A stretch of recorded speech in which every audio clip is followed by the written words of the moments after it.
এ জায়গায় বারবার কেন ফিরে আসা বলুন দেখি? এই দৃশ্য আবার পুরুলিয়ার বুকে কখন দেখতে পাবো তা বলা যায় কি? যেমন 1995-এর পূর্ণগ্রাস সূর্যগ্রহণ, তারপর 2114। যদিও অতদিন নিশ্চয়ই অপেক্ষা করতে হবে না, তবে অপেক্ষায় অবশ্যই থাকবো আমরা।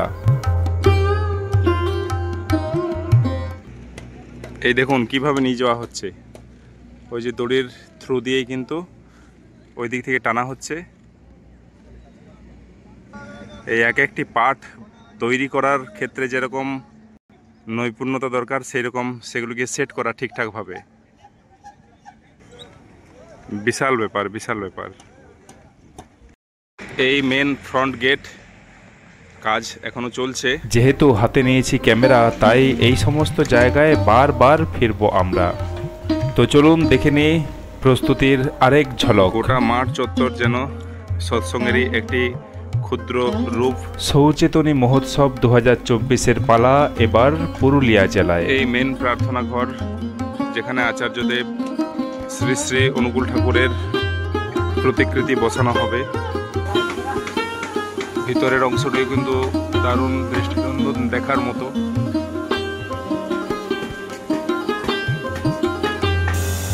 এই যে এই ধরনের সব কাজ চলছে, নিখুঁত কাজ। এগুলো কিন্তু ঠিক সোলার নয়, এগুলো কিন্তু সেই ফোম জাতীয়। আচ্ছা, এই যে এটা দেখছি, এটা তো সোলার নয়, এটা কি জাতীয় জিনিস? ফোম নাকি? সমস্ত কাজ কি এই ফোমেরই আছে নাকি এইখানে?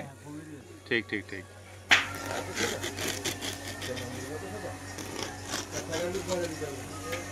আচ্ছা, আপনাদের বাড়ি কোন জায়গায়? পূর্ব মেদিনীপুর। আচ্ছা, মিলিয়ে সবাই আছেন। মেন কন্ট্রাক্টর দুর্গাপুরের হলো, কর্মীরা সব আছেন পূর্ব মেদিনীপুর বা পশ্চিম মেদিনীপুর মিলিয়ে পড়ে। দুটি পার্টে এনারা কাজ করছেন। একটি টিমে প্রায় 50 জনের মতো, আরেকটি টিমে প্রায় 20 জনের মতো এই ধরনের ভাগাভাগি হয়ে কাজগুলি করছেন। এগুলো কিছু কিছু রেডিমেড স্ট্রাকচার। এই হলো সেই সভাকক্ষগুলি। এই জায়গাগুলি ঠিক ওই আচার্য শ্রী দাদার জন্য বসার ব্যবস্থার বা সভা গৃহ বলা চলে। আর ওই দিকের জায়গাগুলি সেই দীক্ষা গ্রহণ কেন্দ্র। বিগত দুদিন আকাশ মেঘাচ্ছন্ন থাকায় একটু মনোভারাক্রান্ত ছিল যে কি হয়, কিন্তু যাই হোক আজ রৌদ্রোজ্জ্বল পরিবেশ।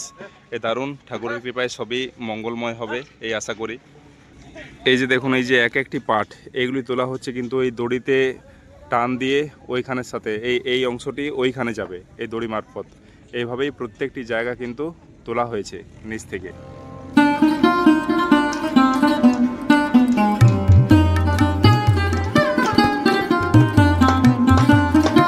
আচ্ছা, কাজ তো অনেক দূরই হলো, আর মোটামুটি কতদিনের মধ্যে কমপ্লিট হবে কি মনে হয়? 6 তারিখে হ্যান্ডওভার দেওয়ার কথা আছে। আচ্ছা, আমরা আশা করছি 5 তারিখে দিয়ে দেবো হ্যান্ডওভার। ঠিক ঠিক ঠিক ঠিক ঠিক।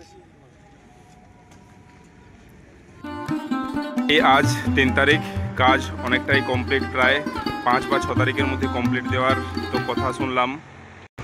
মেন রায়বান্ধ গ্রাউন্ড থেকে প্রায় বোথ সাইড 100 মিটার এরকম লাইটিংগুলি দেওয়া হয়েছে। রাত্রেও এর মজা নেওয়া যাবে লাইটিংয়ের।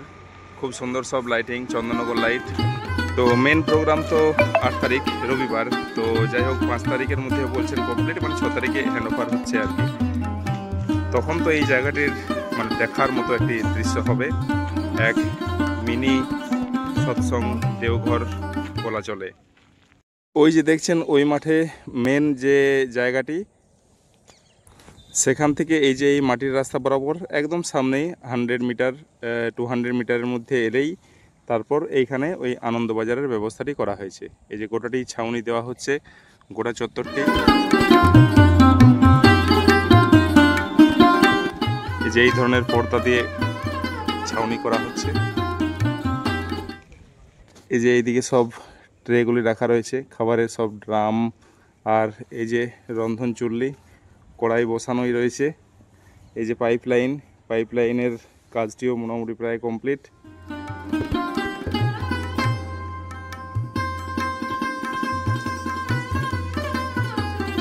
এই যে দেখুন এইদিকেও একই রকম। সেই দিনটি একটি দেখার মতো দৃশ্য একটি হবে।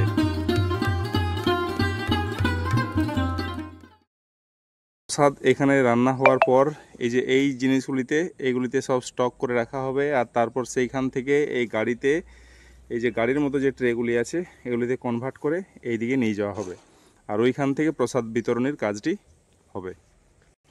আর এই দেখুন স্টোর রুম, তার সামনে স্টোর রুম করা হয়েছে। এখানে সমস্ত ওই কাঁচামালগুলি থাকবে প্রসাদের।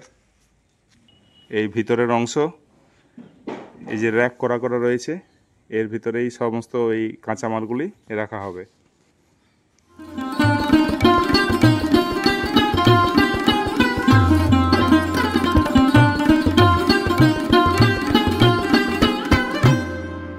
প্রায় 21টির মতো এরকম করা হয়েছে, লাইন করা হয়েছে। এগুলিতেই খিচুড়ি প্রসাদ বিতরণের কাজটি হবে এইখানে।